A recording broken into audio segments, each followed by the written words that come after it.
तो पुंडरीक नाम का भक्त था, वो अपने पिताजी की सेवा करता था, चरण दबा रहा था। तो चरण दबा रहा था, ठाकुर जी आ गए, पांडुरंग आ गए, भगवान ने आकर के दर्शन देने आए। पर उसको लगा कि अगर सेवा छोड़ दूंगा पिता की तो भगवान नाराज हो जाएंगे, और सेवा प्रमुख थी तो चरण दबाता रहा, और भगवान ऐसे ही खड़े इंतजार में। बोले जब इसकी सेवा खत्म होगी तब ये आएगा हमारे पास। तो भगवान कुछ बोलने को भी हुए तो पुंडरीक ने ऐसे कर दिया, बोले चुप, सो रहे हैं, अभी बोलो नहीं कुछ भी। भगवान शांत हो गए। भगवान ने कहा हो गई, हम आए, दुनिया आके पलके बिछाती और ये हमको चुप करा रहा है। फिर भी चुपचाप भगवान खड़े रहे। तो थोड़ी सी दया आई कि बेचारे आए हैं ऐसे ही खड़े। तो इन्होंने क्या किया, चरण दबाते दबाते, क्योंकि दबाना छोड़ दूंगा पिताजी जग जाएंगे, तो पांव से ईंट को क्या बोलते हैं गुजराती में, ईटी। हाँ, तो ईंट को पांव से ऐसे सरका दिया भगवान की ओर, और तो सोफा कुर्सी तो कोई दे नहीं सकता, ईंट सरका दी, बोले इस पे बैठ जाओ, यही सेवा भी के लिए। तो भगवान उस ईंट पे खड़े हो गए। ईंट को बिष्ट बोलते हैं महाराष्ट्र के लोग, तो वो उसके कारण विट्ठल नाम पड़ गया उस ईंट के नाम। आज भी जो पांडुरंग भगवान वो ईंट पे खड़े हैं, मतलब एक बिष्ट है उस पे खड़े हैं। तो तब वो उस ईंट पर खड़े होते हैं। फिर चरण दबा के वापस जब पुंडरीक आता है, भगवान से क्षमा मांगता है। भगवान ने कहा नहीं, तू आ जाता तो शायद मैं दर्शन दे के लौट जाता, पर तेरी सेवा देख करके पिता की मैं यही इंतजार करता रहा तेरा। तो ऐसे श्री पांडुरंग भगवान के आराध्य, जिनके ऐसे तुकाराम जी थे। तो तुकाराम जी के पास एक बार महाराज शिवाजी आए दर्शन करने। महाराष्ट्र के बड़े अद्भुत वीर हुए हैं, महाराणा प्रताप राजस्थान में, शिवाजी महाराष्ट्र के। तो महाराज शिवाजी पधारे, लेकिन कोई अपना सेना ये वो कुछ नहीं साथ लाए। इवन अपना जो मुकुट था वो भी घर रख करके आए, क्योंकि संत दर्श को चालिए तज माया अभिमान। जब संतों के दर्शन के लिए जाओ ना, ज़्यादा ऐसे अकड़ के नहीं जाना चाहिए, झुक के जाना चाहिए। चाहे कोई कितना बड़ा महाराज हो, कोई दुनिया का सम्राट भी हो, संतों के सामने ऐसे जाना चाहिए। तो सब सैनिकों ने कुछ नहीं, बस एक घुड़सवार अपने साथ लाए थे। ये सच्ची घटना है शिवाजी के जीवन की। तो घुड़सवार एक साथ लाए, तुकाराम जी के दर्शन करने के लिए मंदिर में आ गए और उनके साथ बैठ गए। किसी मलेच्छ ने जाकर के, उस समय जो मुस्लिम सेना थी, मुगलों को जाके बता दिया कि शिवाजी अकेले गए हैं, बढ़िया मौका है, मंदिर में अकेले मार दो। मुगलों का पूरा जत्था इकट्ठा होकर के आ गया। घुड़सवार भागा है। शिवाजी को बोला महाराज मंदिर को घेर लिया गया है, सारे मुसलमान सैनिक आ गए, बचने का कोई रास्ता नहीं है। शिवाजी भी थोड़ा सा घबराए, पर तुकाराम, क्या नामनिष्ठ साधु दिए ना भारत ने। तुकाराम महाराज कहते हैं शिवाजी को, तुझे चिंता करने की कोई जरूरत नहीं है, बस जो कहता हूं वो कर, आंख बंद कर और मेरे साथ बोल विठ्ठला विठ्ठला विठ्ठला विठ्ठला, बस कुछ नहीं करना तुझे, जो होना होने दे आसपास। शिवाजी ने आंख बंद किए और तुकाराम और महाराज शिवाजी दोनों बैठे बैठे बोल रहे हैं विठ्ठला विठ्ठला विठ्ठला। इतिहास साक्षी है इस कहानी का। पूरे मुगलों की सेना भीतर आई, पूरे मंदिर में चक्कर लगाया, घूमी, उनको तुकाराम जी तो बैठे दिखे, पर वहां होते हुए भी उनको महाराज शिवाजी दिखाई नहीं दी। शिवाजी का दर्शन नहीं हुआ, और वहीं बैठे थे महाराज शिवाजी, और आखिरकार खाली हाथ लौट जाना पड़ा। यह है नाम की निष्ठा, यह नाम का प्रताप। इसलिए राम राम जपिए, जितना हो सके भगवान नाम। खैर आज कथा तो कुछ और थी, पर पता नहीं कहाँ से इस रास्ते आ गए, पर जो हरी इच्छा। अब चलो थोड़ा ब्रज की ओर चलते हैं, और वृंदावन पहुँच करके श्री धाम वृंदावन को प्रणाम करते हुए, भगवान श्री कृष्ण ने कल बाल लीलाएं करी, आप सबने दर्शन किया, श्रवण किया, और अब भगवान ने 7 वर्ष की अवस्था में उठाए श्री गिरिराज जी। पहले तो भगवान ने कहा कि इंद्र की पूजा नहीं गिरिराज जी करो। सबने कहा क्यों? बोले इंद्र हमारे इंद्र अभिमानी है, इंद्र स्वार्थी है, इसलिए उसकी पूजा छोड़ के गिरिराज जी की करो, ये हमारे इष्ट हैं, नारायण का स्वरूप है। सब राजी हो गए, कन्हैया की बात कौन टालता। सब आगे सबने बैठ करके दर्शन किया, प्रणाम किया। 7 दिन तक सेवा होने के बाद, पूजा होने के बाद इंद्र ने प्रकोप किया, बारिश हुई, धुआंधार वर्षा हुई ब्रज में, पूरा ब्रज तहस नहस होने लगा। तब भगवान ने ब्रजवासियों को बचाने के लिए कृपा करी और श्री गिरिराज जी को प्रणाम करके 7 कोस लंबे श्री गिरिराज जी को भगवान ने अपनी एक उंगली पर धारण कर लिया। बोलिए श्री गिरिराज धरण की जय। भगवान श्री गिरिराज जी को अपनी उंगली पर धारण करके खड़े हो गए। सब ब्रजवासियों ने जय जयकार करी, कन्हैया की जय हो, लाला की जय हो, श्री गोवर्धन नाथ की जय हो। पर फिर भी किसी ने इतना सब होके भी कृष्ण को भगवान नहीं माना, तब भी नहीं माना। और भगवान ने भी इस बात को कह दिया। भगवान ने कहा जानते हो हमने गिरिराज जी कैसे उठा रखे हैं? बोले कैसे? कछु माखन को बल बढ़ो, कछु गोपन करी सहाय, और श्री राधा रानी की कृपा से मैंने गिरवर लियो उठाए। असल में हमारी तो ये श्री जो हैं इनकी कृपा है जो हमने गिरिराज जी उठा लिए, नहीं हमें तो कोई बल नहीं। सब लोग बड़े प्रसन्न हुए और 7 दिन तक ये रस बरसा। 7 दिन बाद जब श्री ठाकुर जी गिरिराज जी को धारण करके खड़े रहे, इंद्र को पता लगा कि ये तो हमसे गड़बड़ हो गई, तो इंद्र आया भगवान से क्षमा मांगने। तो डर रहा था ऐसे कैसे जाऊं, तो सोचा जब कोई किसी के पास जाए नाराज को मनाने के लिए तो उसकी कोई प्रिय चीज साथ ले जाता है। तो ठाकुर जी की प्रिय क्या है? माखन तो खाने में है, वैसे क्या प्रिय है? हाँ, गौ माता। गौ माता को देखते तो ठाकुर जी गुस्सा एकदम फुर्र हो जाता, भाग जाता है, वो गुस्सा नहीं आता। तो इंद्र ने सोचा ऐसे जाना है तो अपने ठाकुर जी को प्रसन्न करने के लिए गौ माता को साथ लेकर के जाते हैं। कितना प्रेम है ठाकुर जी, वो तो आपने सुना। नंद बाबा के घर कितनी लाख गैया थी? 9 लाख गैया। और आपको जान के आश्चर्य होगा कि कौन सी गैया का क्या नाम है, कौन सी गैया का बछड़ा कब होने वाला, कौन सी गैया गर्भवती है, इसका बछड़ा कब होगा, ये सब ठाकुर जी को पता होता था। सब पता होता था कब कौन किसको क्या खिलाना है, क्योंकि इसके गर्भ में बालक है, ये भी ठाकुर जी को पता होता था। इतना प्रेम करते थे। श्री छीत स्वामी जी ने पद में लिखा है, ठाकुर जी कह रहे आगे गाय पाछे गाय, इत गाय उत गाय, गोविंद को गायन में बसी वो ही भावे। ठाकुर जी मैया को कहते मैया मेरे को काम कर दे। मैया बोलती कहा करनो लाला? बोले मेरे चारों तरफ मैया गैया ही गैया चाहिए मोको, मैं सोऊं तो आगे गाय पाछे गाय, इत गाय उत गाय, हर जगह गैया हो, चारों तरफ गैया हो। और छीत स्वामी ने तो ये तक भी लिख दिया, लोग कहते हैं गिरिराज जी भगवान ने ब्रजवासियों के लिए उठाया, ना ना ना, गैयन के हेतु गिरी कर ले उठाए। भगवान ने गैया के हेतु गिरी कर उठाया, क्योंकि 9 लाख गैया बेचारी कहाँ जाती, इसलिए भगवान ने गिरिराज जी धारण करके सबकी रक्षा करी। और जब गैया जाती ना चरने के लिए, तो अंत में आप कभी मौका मिले आपको, नंदगांव जानते हैं ना सभी, ठाकुर जी का गांव, उसके एकदम पास में एक जगह टेर कदम, बहुत प्यारी जगह, बड़ी सुंदर जगह। और टेर कदम में ठाकुर जी टेर लगाते। टेर मतलब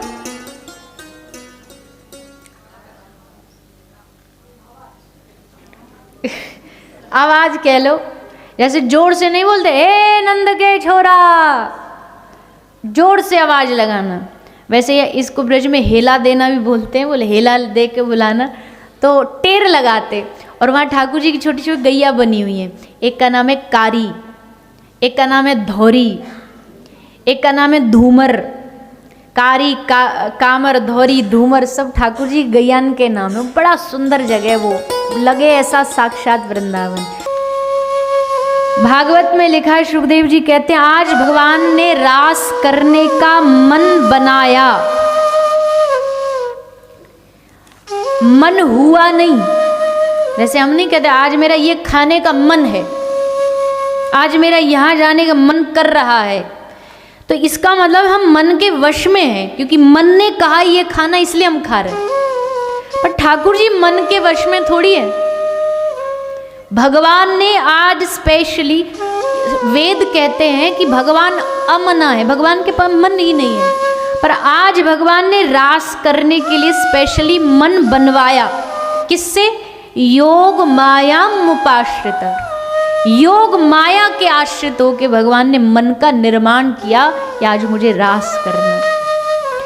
और रास करने के लिए भगवान ने क्या किया? गोपियों को बुलाने के लिए भगवान ने क्या किया? वेणु, बांसुरी, मुरली की तान छेड़ी। और जैसे मुरली गोपी के कानों में गई, मुरली कान में जाती का भयो, बोले कोई गैयन के दोहन को भूली, कोई खोल के खुला कपाट चली, कोई अंजन बिखरा गालों पर, कोई दूध सनाले हाथ चली। कोई श्रृंगार कर रही है, अंजनतः काश्चलोचने। सुखदेव जी कहते काजल लगा रही, एक आंख में काजल लगा, दूसरे में लगना भूल गया और भागी। तो वहीं दूसरी काजल लेके होठों की लाली काजल में, आंखों में, और आंखों का काजल होठों पे लगा रही है। कोई गले का हार पांव में, कोई पांव का हार गले में पहन रही है। कुछ होश नहीं किसी को। बांसुरी बजाई आछे रंग सो मुरारी, सुन के धुनी छूट गई शंकर की तारी। वेद पढ़न भूल गए ब्रह्मा ब्रह्मचारी, ब्रह्मा जी वेद पढ़ना भूल गए बांसुरी सुन के। रसना गुण ना सके ऐसी सुध विसारी, इंद्र सभा थकित भई, इंद्र की सभा रुक गई वहीं के वहीं। इंद्र सभा थकित भई लगी जब करारी, रंभा को मौन मिट्यो भूली नृत्यकारी। रंभा दुनिया में सबसे सुंदर नाचना जानती है, एक अप्सरा है। रंभा नाचना भूल गई। जमुना जी थकित भई, यमुना जी रुक गई, नहीं सुध समारी, और सूरदास मुरली है तीन लोक प्यारी। ऐसी बंसी बजाई श्री ठाकुर जी ने कि चांद ही बिसरी नभ की गैल, चंद्रमा चांद जो है वो रास्ता भूल गया। और हमारे ब्रज में कहते हैं महाराज जी, एक राजेश रामायणी जी परम पूज्य श्री बाबा जी के वाक्य है, वो कहते थे क्या किया गोपी ने, ब्रज भाषा में बोलते थे, बोले खीर में नोन, नोन मतलब नमक, सॉल्ट, तो खीर में नोन, दाल में शक्कर, क्योंकि हमारे यहाँ दाल में शक्कर को गलती मानते हैं, आपके गुजरातियों जैसा नहीं कि जानबूझ के डालते हैं। दाल में शक्कर डल गया, मैं गलती हो गई, डांट पड़ेगी। तो खीर में नोन, दाल में शक्कर, मक्खन में मिर्चाई, मक्खन में मिर्च डाल दी। गोपी को होश नहीं ना, भूल गई एकदम बांसुरी सुन के। खीर में नोन, दाल में शक्कर, मक्खन में मिर्चाई, गऊ को साग, गऊ को सब्जी, गऊ को साग, ससुर को भूसो। गाय का साग डाल दिया, गाय को डाल दिया साग, और ससुर जी को डाल दिया गाय का भूसा। तो गऊ को साग, ससुर को भूसो, ऐसी मति बौराई, ऐसी बावरी हो गई गोपियां बांसुरी सुन करके, कुछ होश नहीं रहा। दौड़ती दौड़ती भागती भागती ठाकुर जी के सामने आके खड़ी हो गई। भगवान ने कहा स्वागतम वो महाभाग, जैसे कहा स्वागत, स्वागत है स्वागत है, तो गोपी एकदम अभिमान में छोड़ गई। आह क्या बात है, दुनिया में भी भौतिक संसार में भी कितना सुंदर लगता है ना सुनने में। प्रियतम बुलाए पहले तो, और बुलाए तो जैसे आप आए, स्वागत है, आप आइए आइए, हम आप ही का इंतजार कर रहे थे, कितना बढ़िया लगेगा मन को। तो गोपी भी खुश हो गई। आधी रात को एक तो हमें याद किया, अब कह रहे हैं स्वागत है, खुश गोपी। पर अगली लाइन में, अगली पंक्ति में भगवान ने इनका मन थोड़ा थोड़ा सा परीक्षा ली। क्या परीक्षा ली? भैया थोड़ी देर रुक जाओ, थोड़ी देर रुक जाओ, अभी एक भजन होगा उसमें बांट देना, अभी बैठ जाओ 2 मिनट। तो क्या कह रहे हैं? बोले स्वागतम वो महाभागा, स्वागत है स्वागत। और अगली लाइन में पूछा प्रियम किम करवाने वा। पहले तो कह दिया स्वागत है स्वागत, और अगली लाइन में पूछते हैं कैसे आई हो, क्यों आई हो? देखने आई हो मुझे? देख लिया? प्रतियात प्रजम, लौट जाओ। गोपी कुछ नहीं बोली, गोपी चुप रही। गोपी को कह रहे हैं लौट जाओ गोपी। जब कोई भक्त भगवान के पास जाता ना तो भगवान परीक्षा लेते हैं। गोपी की परीक्षा लेने की क्या जरूरत है? गोपी ने तो इतनी परीक्षा दी। बोले देखो भैया, एयरपोर्ट जाते हो, जैसे एंट्री करते हो वहां चेक, सिक्योरिटी चेक होती है। फिर उससे थोड़ा सा आगे जाते हो, वहां वीजा चेक होगा। फिर आपके जो हैंड बैग्स है वो चेक होंगे। अब इतने चेकिंग हो गई, अब तो इनफ है ना, इतने में खत्म हो जाना चाहिए। बोले नहीं, लास्ट में जब बोर्ड करोगे फ्लाइट को, वहां भी एक चेकिंग होगी। दिखाओ बोर्डिंग पास, दिखाओ। अरे भाई बोर्डिंग पास नहीं होता तो इतना लंबा कैसे आते हम? पर फिर भी चेक होती है लास्ट स्टेज पर। वो एंडिंग पॉइंट है कि यहाँ भी एक बार चेक कर लो कहीं कोई गड़बड़ तो नहीं। तो जब भक्त पहले तो भगवान परीक्षा लेते हैं, जब आ जाता है ना पास में, तब एक अंतिम परीक्षा होती है। उसमें पास हो गया तो मतलब अब आप जा सकते हो, अब आप पास हो। तो ये गोपी की अंतिम परीक्षा है। भगवान ने पूछा प्रियम किम करवाने वा। डरा भी रहे थोड़ा सा कि कहीं डर के मारे हो सकता लौट जाए गोपी यहां से भी। भगवान कह रहे हैं लोग तुम्हें बदनाम करेंगे। गोपी तू बदनाम हो जाएगी दुनिया में। आधी रात को अपने परिवार को छोड़ के, सास ससुर पति बच्चे सबको छोड़ के तू यहाँ है। तुझे धर्म निभाना चाहिए, स्त्री का धर्म है परिवार की सेवा करो, तू यहाँ बैठी है। गोपी सुनती रही सुनती रही सुनती, उसको पता है इनकी आदत है ज्यादा बोलने की। अभी सुन लो। सुनती रही, सर झुका के अपने पांव के अंगूठे से। सुखदेव जी ने लिखा है ऐसा भाग, तो इसका मतलब है सुखदेव जी कथा कह नहीं रहे, देख रहे हैं। उनको ये तक भी पता है कृष्ण बोल रहे हैं, और गोपी अंगूठे से लज्जा शर्म के मारे मिट्टी को, जमीन को खोद रही है, लज्जा के मारे कि कहाँ मैं छुप जाऊं कि आए हम इनके पास और अब ये पूछ रहे कैसे आई, क्या जवाब दूं? आंख में आंसू। फिर गोपी ने सोचा ये तो टेढ़ा है, इसको उत्तर भी टेढ़ा देना पड़ेगा। और गोपी ने उत्तर दिया तो ठाकुर जी की बोलती बंद कर दी, बोलती बंद कर दी। गोपी कहती हैं, पहली बात गोपी कहती है तुम हमें धर्म सिखा रहे हो। गोपी कहती है धर्म की बात किसी और को जाके सिखाना। हम गोपी न धर्म जानती, न कर्म जानती, न योग जानती, न सिद्धि जानती। योग कहाँ राखें, यहाँ रोम रोम शाम है, कहाँ रखेंगे योग? और हे कृष्ण, जिस बदनामी के लिए तू हमें डरा रहा है ना,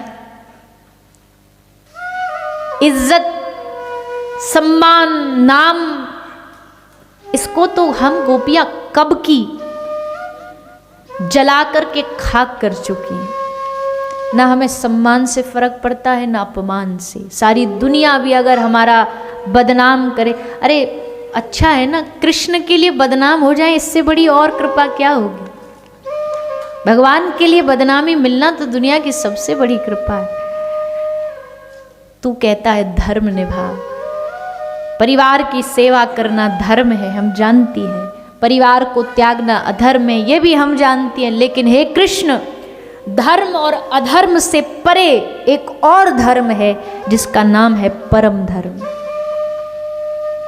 परम धर्म मतलब भगवत सेवा। भगवत सेवा के लिए कोई त्याग ना पड़े। त्यजो पिता प्रहलाद विभीषण बंधु, भरत मेहतारी बलि गुरु त्यजो, और कंत ब्रज बनीता। भगवान के लिए अगर कुछ त्याग रहे हो ना, कोई अपना सबसे प्रिय भी, तो वो अधर्म नहीं है, वो परम धर्म है। प्रहलाद को पता था पिता की सेवा करना धर्म है, पिता की सेवा नहीं करना अधर्म है। लेकिन ना प्रहलाद ने धर्म किया ना अधर्म, उसने परम धर्म किया, क्योंकि उसने नारायण के लिए युद्ध किया, नारायण के लिए लड़े पिता से। आज गोपी कहती हम परम धर्म को निभा रही हैं। भगवान खुश हो गए। और भी गोपी सुंदर उत्तर देती हैं। ठाकुर जी गोपी के साथ विहार करने लगते हैं। गोपी के साथ लेकर के यमुना के तट पे ठाकुर जी विहार कर रहे हैं। लेकिन विहार करते करते गोपी के मन में आया अभिमान। और भगवान कहते हैं जब मुझे कोई मीठा खाने का मन करता है तो मैं भक्त का प्रेम खाता हूँ, भाव। लेकिन जब मुझे थोड़ा नमकीन और कड़वा खाने का मन करता है तो मैं भक्त का अभिमान खाता हूँ, उसका अभिमान उससे तोड़ देता हूँ। आज भगवान ने गोपियों का अभिमान नष्ट किया। वैसे गोपी में अभिमान हो नहीं सकता, पर उन्होंने दुनिया को शिक्षा दी कि देखो गोपियों में भी अगर अभिमान आ गया ना तो भगवान छोड़ देंगे, तो हम तो क्या ही है।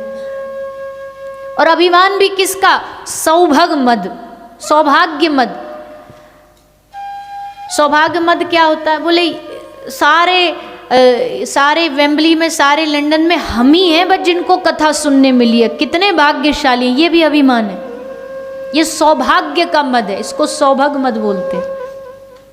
ये भी नहीं, अरे कृपा है तब वो सुनवा रहा है, तब वो बुलवा रहा है। अभी इसी पल अगर मेरा गला बंद कर दे वो सर्व सामर्थ्य है, कौन बोल पाएगा, कौन सुन पाएगा? कोई नहीं। गोपी को सौभाग्य मद हुआ, भगवान छोड़ करके अंतर्ध्यान हो गए। और जब श्री कृष्ण अंतर्ध्यान हो गए तब गोपी के पास और कोई रास्ता बचा नहीं, एक ही रास्ता बचा, भगवान को पुकारने का। और तब गोपी भगवान को पुकारती हुई